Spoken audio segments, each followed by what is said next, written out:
Hello, ladies and gentlemen. This is Roman slash the Goon Champ for you guys here today.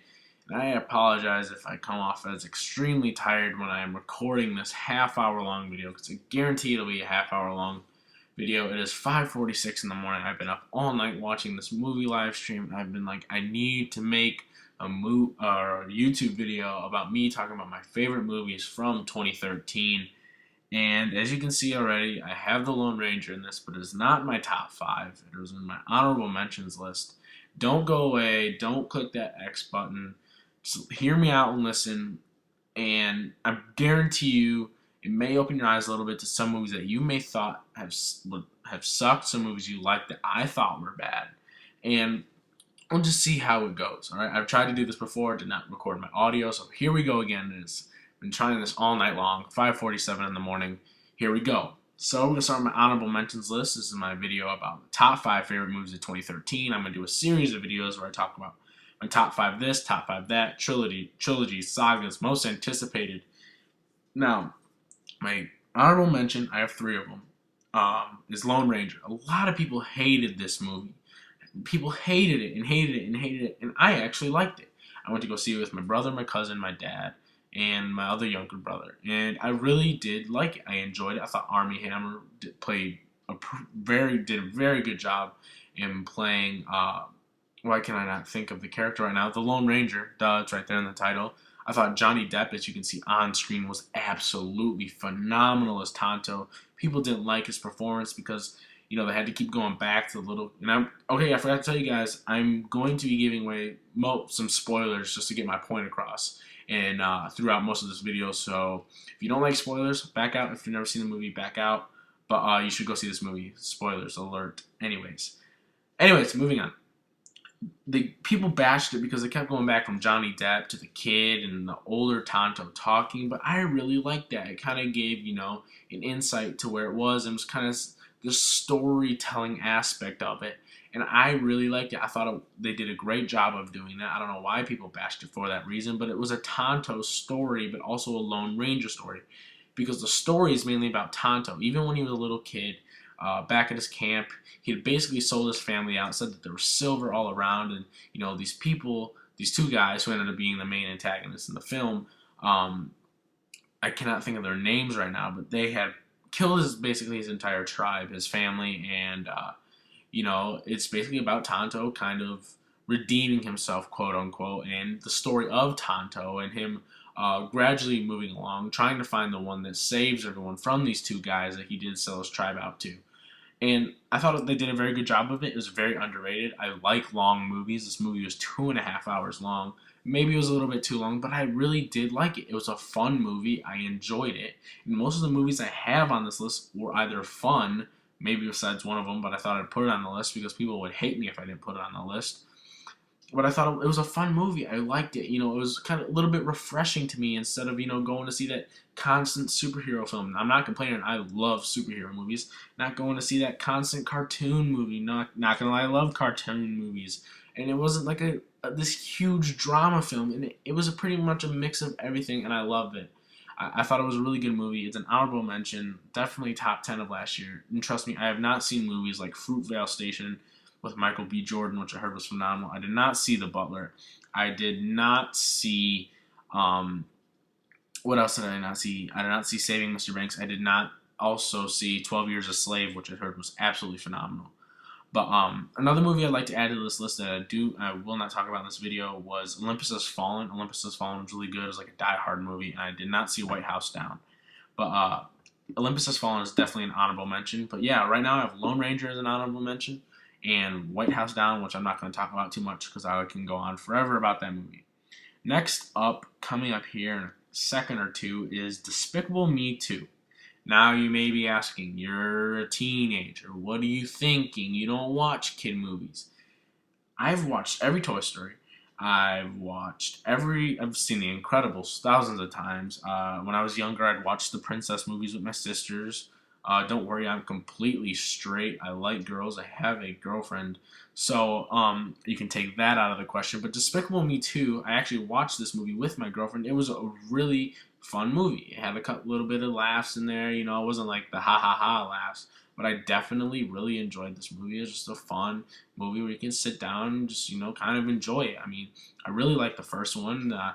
Had high expectations for this movie. It did not disappoint. Was it better than the first one? I don't really know yet. I've only seen it once, and I don't really like to compare sequels to this and that, but you really kind of have to. But I really liked it. There's a little bit more action in this one. You couldn't really tell who the villain was, although the villain was pretty much given away within the first half an hour. But I really did like it. It told the story of Gru, about him needing to find a love life and, moving on and having these girls, officially around for a very long time. I don't know if I can go on for this movie for about 5 minutes, but we'll see how I do here. But the Minions were fantastic, and I'm so happy they're making a Minions movie. Am I going to see it in theaters? Obviously not. Just wait until it comes out on demand or until maybe one of my siblings picks it up for DVD. But I'm definitely down to watch a Minions movie. I believe they are characters that you can just, get along with. You can have a good time with. I mean, look at the picture right here. It's just a secret agent Minion with one eye. I mean, how awesome is that? I mean, I may just be, thinking like way too out of the box here, but I really like this movie. That's why it's an honorable mention. I had a lot of fun with it. The animation was great, as expected. Steve Carell, one of my favorite comedic actors of all time. I believe he's absolutely hilarious. Did excellent as Gru, and I saw the little special behind-the-scenes footage of him using the voice in his own body, and it's kind of weird to see it, but it's really awesome, and he really brings life to a character, to a guy who was a villain, and now he is a hero, but he works for an anti-villain league, I believe, and I thought he did a really good job of it. The Minions, the guy who plays the Minions, I applaud you, because that must be really hard to do. It is fantastic. I love watching them. I am 17 years old, and I'm completely straight, but I absolutely love to watch the Minions just run around and do what they do. I talked to my dad about it. He had watched it with some of my younger siblings, and he also liked it. He thought it was pretty funny. There were a couple laughs in there. I'm not going to lie. There's nothing wrong with watching animated movies. My favorite animated series of all time is the Toy Story series, hands down. I mean, how do you go wrong with Toy Stories? I wish they could have continued The Incredibles, because The Incredibles, in my opinion, would have been even better. But you can't go wrong with Toy Story, and Toy Story is hands down one of the greatest, films for this type of genre, almost ever. I don't know if you can really put the third one in front of the first one. The first one was great, but I really enjoyed the third one. I don't know why I'm talking about Toy Story. This is about Despicable Me 2. I don't think I can drag on for 5 minutes, but we're going to get on to our next movie here in a second, which I didn't really enjoy, but I had to put it on this list, although I really shouldn't have, because I absolutely didn't like it. I can't stand it. But we'll get to that here in a second. But Despicable Me 2 was really fun. I really liked it. Although I did see it on DVD and it wasn't in the theater, there's really no reason to. It's not one of those blockbuster films of the year, edge of your seat thriller. But I definitely enjoyed it. I mean, I had a lot of fun, like I've stated 1,000 times before. But I guess it's time to move on to the next movie I'm going to be talking about, and you're going to see it on screen here in a second. And that is Iron Man 3. I did not like this movie almost at all. There are a couple, don't get me wrong, there are a couple points in this movie where I was like, I really like that because it really, really works. And there are a couple parts that I'm like, why? I just don't like it. Now, Iron Patriot was cool, just cool looking. I really like the whole, I understand Iron Patriot's like a Captain America type of feel to it with an Iron Man suit. And I really did like that. And I also introduced the Hulkbuster armor, which I have a picture of it on here for you guys to look at for about a minute or two. And I thought the Hulkbuster was really cool. I thought the suits were awesome. Every suit you saw was really cool. Mark 500 billion. And the one thing I like the most about this film, and it is my favorite scene in the movie, is how the Avengers affected Tony Stark. I mean, it was awesome. I love that, and how he just kind of like collapsed his chest, and he had this like anxiety attack of him going through that wormhole to, save New York, and him just basically dying, and the Hulk resurrecting him with one scream. God knows how he did that, but I really liked that part of the movie. And that was my favorite part of this movie. The ending sequence was pretty good too. The Extremis fight was good. I thought it could have been better. I thought Aldrich Killian could have been a much better villain. It's sort of like the Max Dillon story arc with Electro and Spider-Man, which I'll get on in top 5 most anticipated because Amazing Spider-Man 2 is on that list. But Aldrich Killian, Tony Stark was like, yeah, I'll talk to you, whatever. And then he ends up not talking to him, leaves him abandoned on a rooftop, and he gets all upset and wants revenge. And I really like that. I think that's a good idea of creating a villain. Electro also does that in Amazing Spider-Man 2. Correct me if I'm wrong, but Spider-Man was created before Iron Man, I believe.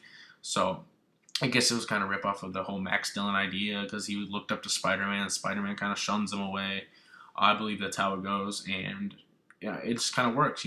He's Oscorp makes him Electro. I mean, that's Spider-Man. But anyways, one of the things I cannot stand in this movie, the action sequences, maybe besides the last one, is so boring. It's so dull. Maybe his house getting blown apart was awesome, and that is one reason why a superhero should never give his address away and get all cocky, and that's why I think Robert Downey Jr. does an excellent job of playing Tony Stark, because that's the type of character he's supposed to be, and that's why I applaud Robert Downey Jr., and it is why he is one of my favorite actors, although he is in not my favorite superhero series of all time. Honestly, I preferred the first Captain America, first Thor over this film. I mean, I think they screwed up the Iron Man series. The first one was the best one. The second one wasn't that good, although Scarlett Johansson was amazing in that movie. Iron Man 3 was just bad. It was dull. It was boring. It was drug on, and I just wasn't captured by it. I mean, there was a couple funny moments, but I just felt so drug on, and the Mandarin was awful. He was awful, and I just don't get Ben Kingsley is an excellent actor, and they botched it so bad. I'm not into the whole comic book lore thing. I've never really gotten into reading comic books. Recently I have, and that's mainly one of the reasons why I'm doing these videos for you guys, is because I heard the Mandarin is supposed to be like Iron Man's arch nemesis, and he's supposed to be this crazy guy that, I believe, breathes fire and gets, is awesome and stuff, and I guess that's really all I can say, because that's how only things that people say about the Mandarin, and they completely botched it. Just because I can tell by myself is that they sold us Mandarin, and that's what makes me really mad, is because they sold us Mandarin, and I don't really know too much about the character besides he's supposed to be Iron Man's arch nemesis, and he's supposed to be really awesome, but I get where people are coming from. They sold us Mandarin in every single trailer, and this is what Iron Man will be facing, and he ends up not facing the Mandarin. He ends up facing some phony who's covering for Aldrich Killian, who's an extremist product. And it didn't make sense. I mean, it makes sense, but it just, why? Why are you going to sell us some villain and then do something like that? It didn't make any sense to me. Every other movie that does that does fine with it. Like, if they surprised us and said that, Mandarin's a villain, then that would have been pretty cool, but people then would have been like, wait, where's Mandarin? It's just some an actor playing an actor, actorception, by the way. And I just didn't like this movie. I didn't have fun with it. I mean, there's a couple good scenes where he says to people from the plane and his house, and how he gets the anxiety attacks, I thought was incredible. And the ending sequence was okay. It could have definitely been better. I like how all the suits showed up, and I just definitely thought it could have been better. It could have been a better movie, but I guess we'll have to see what they do with the Avengers 2. I think Avengers 2 is going to be awesome. It has Ultron in it, who's a badass villain, and I'm excited to see how that goes and how the effects of Iron Man 3 affects him in the Avengers. Will he be Iron Man? In my opinion, short amount of time. Just based off the way Iron Man 3 ended and him basically kind of giving up Tony Stark. I mean, giving up Iron Man in a way. I don't think there's going to be a lot of Iron Man. I definitely think he'll create the suits like he did in the third one. But we'll see how it all rolls out come right around mid-2015. Now, moving on to my top 5. You will not expect this movie to be on this list. But like I said, these are the movies I had the most fun with in the theater. The movies that I enjoyed the most. Keep in mind, I have not seen those other movies that aren't big box office, thrillers. But here we go. Fast and Furious 6. Where do you go wrong with the Fast 6 franchise? I was a huge fan of Fast and Furious 6 and the Fast and Furious series. I grew up watching it with my dad all the time. Cars, girls, great actors. Vin Diesel, Paul Walker. And Paul Walker, I grew up. He's the reason. He was the reason I started getting into cars because he was such a good actor. And he did such a phenomenal job. And it's so devastating still to this date that he is gone. I know people are tired of hearing it. I understand that. And it gets overwhelming, but Paul Walker had such an impact on the series. And when we had bought it on Blu-ray, and I had watched it again after his death, in that ending sequence at the end of Fast 6, when they're talking about family and they're back at the old house from the very first two films, I almost, honest to God, teared up a little bit. It's just devastating because he's such a good actor, and it's still hard to believe to this date. And the fact that he's not there anymore, he's not going to be there anymore, is just wow. I mean, I just almost can't believe it. He brought so much to the series, and I love this movie. I don't want to keep ranting on about Paul Walker, but this was a great movie. I had a lot of fun. Yeah, there may have been some points where like, why is the runway the size of North America and Mexico combined? But it's a movie. You just have fun with it. And I can tell you guys right now, Fast and Furious 4, 5, and 6 are prequels to Tokyo Drift. I guess I can save that for a later date. But yeah, I mean, I really like the movie. The driving was awesome. I believe his name is Luke Evans, played the villain, and he was Owen Shaw, and he was phenomenal. He's also in The Hobbit, The Desolation of Smaug, and it was a great movie. I had a lot of fun with it. The ending I kind of expected. I can kind of tell. Usually when they bring in new characters, they usually end up being tied in with the villains and working for them, undercover. But yeah, I really like this movie. I thought all the action sequences were fun. Yeah, they may have not been realistic. They were loads of fun. I did not expect Gal Gadot. I think it's Isabel in the movie, Gabrielle, whatever. But she ends up, letting go, whatever. And I wasn't expecting that at all. She's a pretty decent actor. She did fairly well, and I like this movie. I had a lot of fun with it. It's not the greatest movie of all time. I still think Fast 5 is the best of the series. This one right after. I don't really remember 4 too much, and I never really watched Tokyo Drift. But I pretty much know the general consensus of that movie, so I don't need to watch it. But yeah, I really enjoyed this movie. Moving on to number 4, although people think it should be higher on my list, Hunger Games: Catching Fire. I read the book twice, and I loved it. It's my favorite of the trilogy and the book series, the trilogy.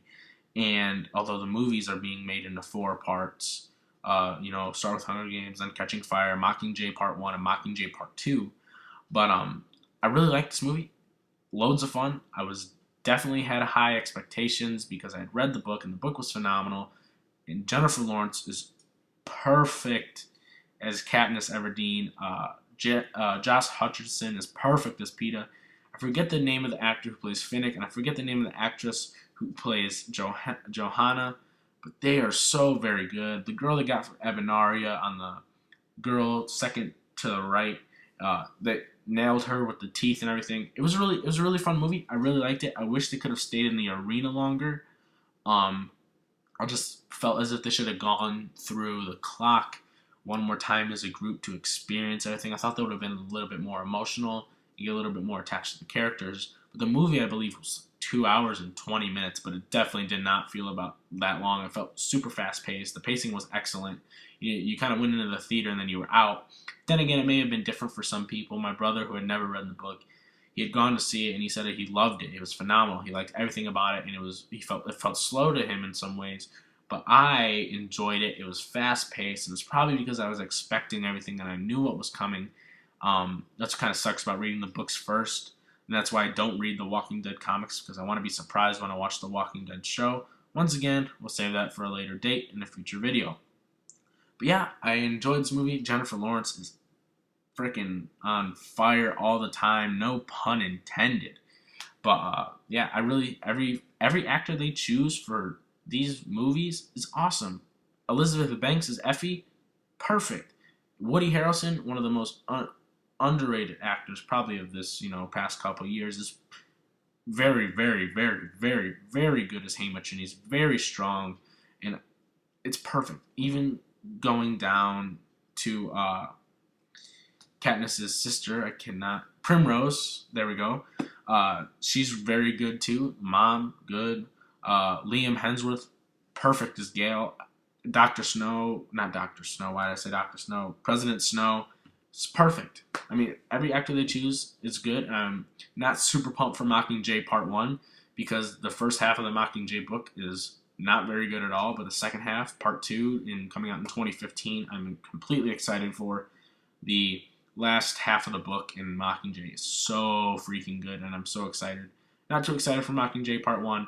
Definitely love this movie. If you have not seen any of the Hunger Games, you should watch them, and they are really good, and I don't know what's wrong with you.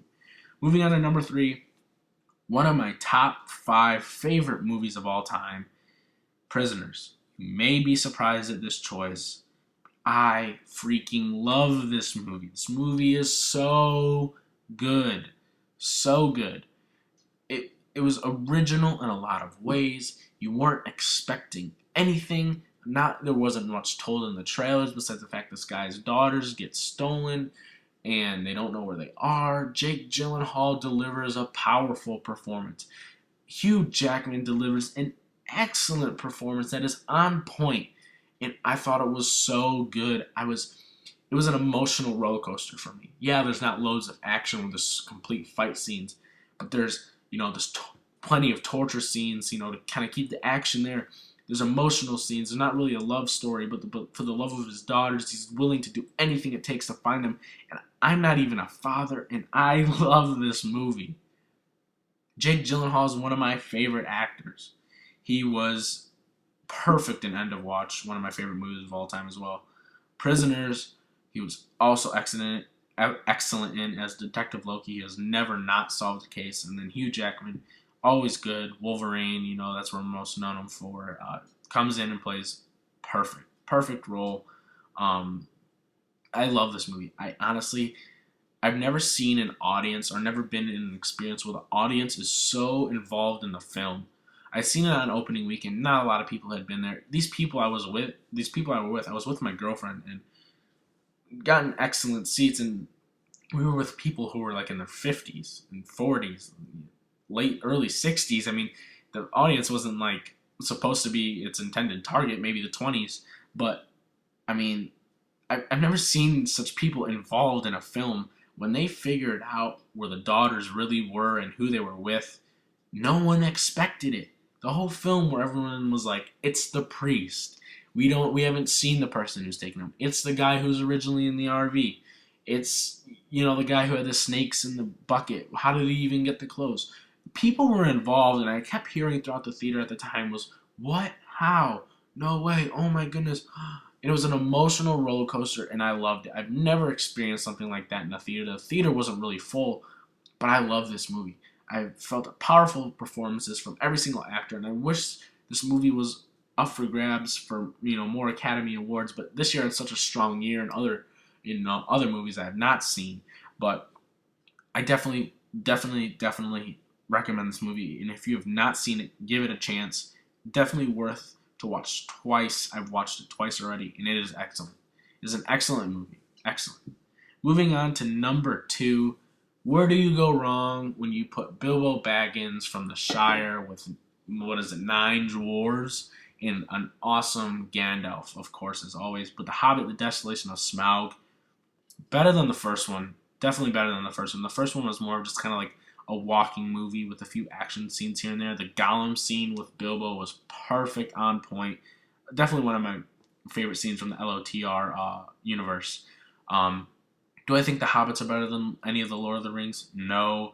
Lord of the Rings is a different experience, more real-life makeup used, and I feel more, involved, kind of in the movie. And don't get me wrong, I love The Hobbit a lot. The Desolation of Smaug was excellent.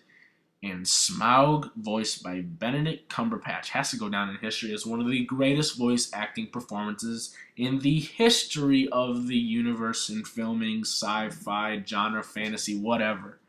It was so incredible. I had also gone to see this movie with my girlfriend, and Smaug was perfect. He looked incredible, and every line he spoke was just chills up my spine. I'm going into this little nerd fanboy rant here, but it was so good, and I could everyone I've asked about this movie, they loved the Smaug scene when when he was talking to Bilbo originally, when that Bilbo had first shown up in there, and he's looking for the Arkenstone, and the scene between that where he's like, "Oh, great and powerful Smaug," and he's like, "I believe you're lying. I smell dwarves," and all this.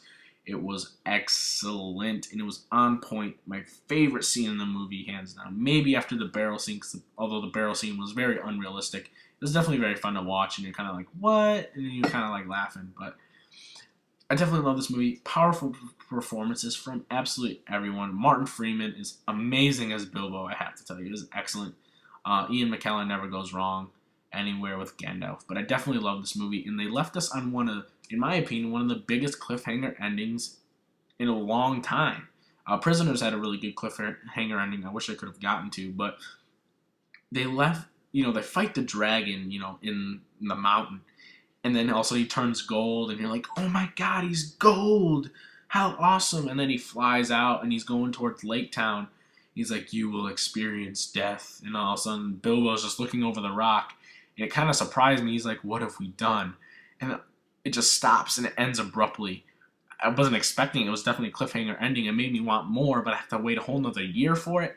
I was a little upset. Got another 12 months, 11 months to wait. But definitely an excellent movie. If you haven't seen it, go watch it right now at this moment. Drop what you're doing and go see it. Excellent movie.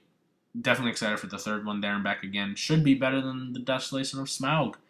But we'll see how that goes. Anyways, moving on to number one. The most criticized movie of 2013 is Man of Steel. People hated this movie. People despise this movie. People wish this movie never existed.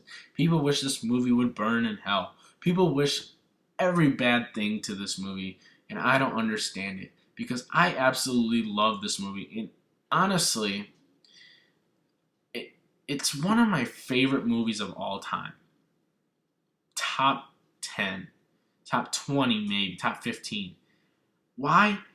I felt a connection to Clark Kent, Kal-El, Superman, Jonathan Kent, Russell Crowe, Jor-El. It was excellent. I love this movie, and I could talk about this movie for half an hour. Actually, if you want to go watch my full review of this movie, I believe it's like half an hour long. It is on my channel. I had uploaded it the day after I saw this movie because the reviews were so crap on this movie. People said it sucked, and I watched it opening night at midnight, and I was blown away, and I absolutely love this movie. I'm not going to go too much into it. You can watch it for yourself, so if you want to go check that out, go ahead and go to my channel. It's about half an hour long, and I go into this, in my opinion, an excellent rant of why I defend this movie and why it was such a good movie and people hate it. But this movie was really good because it focused on a Clark Kent becoming Superman story in the beginnings of it. People are like, this is in my review, but people are like, why doesn't he have ice powers? Why is he just learning how to use laser vision? Why is he out of control when he first uses it? When I went to go see this movie, you have to go into this movie in every reboot, and this is why I think I enjoy the reboots more than other people. Go into these reboots like they're brand new. Like, no other Superman has existed. When I saw Batman Begins, no other Batman existed before that. And when I saw Amazing Spider-Man, no Sam Raimi Spider-Mans existed before that. Now, I enjoyed all those movies.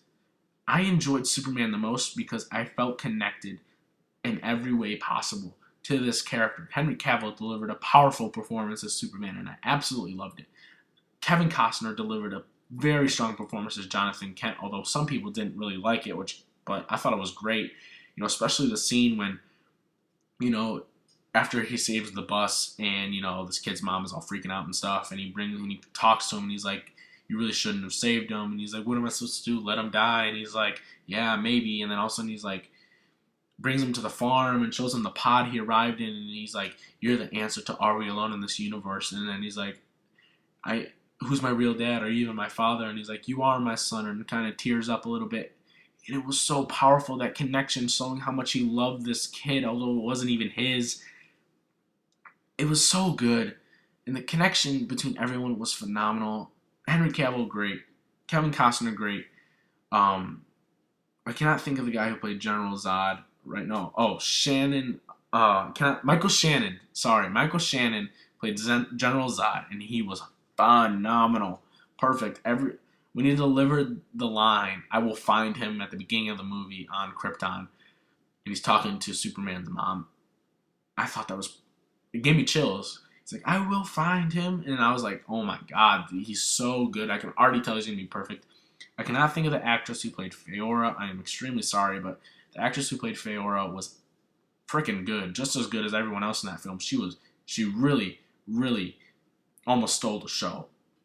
The action sequences were phenomenal. People hated the action sequences because they're like, why in the world are two superhuman beings leveling Metropolis? Well, gee, I wonder why. You want to know why? Because they're two superhuman beings and they're going to level a world. Now imagine when Superman eventually fights Doomsday, because I'm almost positive it's going to happen in Man of Steel 3, or Justice League even, maybe, possibly. You think it's just going to be like some like lousy little fight? No, it's not. They're going to level Metropolis, and it's just going to be great. It was excellent. I really love the action sequences, and you can go listen to my review. I go on a rant over there. But Hans Zimmer directed a very powerful score. He really delivered an excellent score when, the Kryptonian soldiers showed up and, when Superman had first flown. And I am very glad he did not use the dun dun dun dun dun dun dun dun. I'm glad he didn't use that because it was more of a comical thing. And what they're doing with DC mostly is taking since Christopher Nolan has Nolanized almost everything now for DC, is they're taking a realistic take on the heroes, on what they would be like in today's society and how they would exist today. And that is not what you want to use. You want to use more of kind of a bassy tone with a little bit of happiness to it. And I really like that. Hans Zimmer's excellent. He was excellent in the Dark Knight trilogy. And I'm excited for future Man of Steels to come, especially Man of Steel 2. People are going to hate it. I'm definitely saving that for another video to talk about for you guys. So I hope you guys enjoyed this video. I'm going to run down the list real quick and then end it. I have Iron Man 3, Lone Ranger, Despicable Me 2, I believe it is Olympus Has Fallen was really good. White House Down I did not see. Number 5, Fast and Furious 6. Number 4, Hunger Games Catching Fire. Number 3, Prisoners. Number 2, The Hobbit, The Desolation of Smaug. And number 1, Man of Steel. Keep in mind, I have not seen Thor: The Dark World yet. I wanted to see it, but I'm just going to wait to get it on Blu-ray next month or watch it on demand. So we'll see. Hope you guys enjoyed the video. Tell me what you think down in the comments below. What were your top 5 favorite movies of 2013? What do you think about my list? Is it good? Is it bad? Keep in mind, I have not seen a lot of the movies on that list, and I should be shunned for that. But once again, hope you guys enjoyed. Hit that like button. It gives me lots of great feedback. Comment, positive comments. Message me if you want. And hit that shiny little subscribe button. It really helps me out a lot. Once again, hope you guys enjoyed my top 5 movies of 2013. Up next will be the top 5 most anticipated movies of 2014. Thank you. Have a great day.